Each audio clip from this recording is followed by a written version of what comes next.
Kim Chiu nagulat sa sinabi ng anak ni Paolo Avellino na si Aki. Successful nga naging UK tour ng Kapamilya Caravan at Kim Pao kamakailan.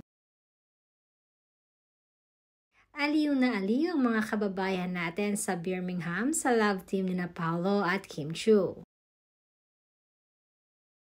Ayon nga sa mga netizens, sana daw ay totohanin na talaga ng dalawa. Kahapon na nakabalik na nga ng Pinas ang dalawa, kaya naman ay nag-daddy's time muna itong si Paolo Avellino sa kanyang anak na si Aki. Naging sobrang busy kasi ni Paolo nitong mga nakaraang buwan, kaya naman napaka-limited lang din ang kanilang banding mag-ama. Sa mga hindi nga nakakaalam, si Aki ay ang anak ni Paolo Avellino sa actress na si LJ Reyes. Marahil ay marami pa rin ang hindi aware dito dahil alam naman natin na napaka-private nitong si Paolo pagdating sa kanyang buhay.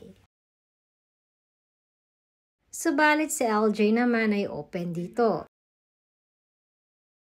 Kaya naman sa naging pagbabalik ng Pilipinas na Kim Chiu at Paolo ay nagbanding muna sila sa kanilang pamilya.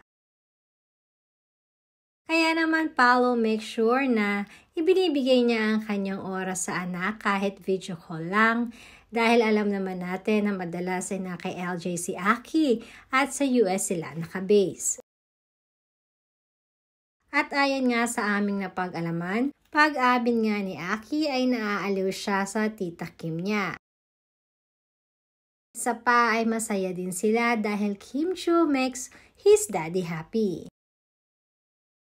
At very vocal din naman itong si LJ na sinasabing napaka-responsabling tatay naman ni Paolo sa kanyang anak na si Aki.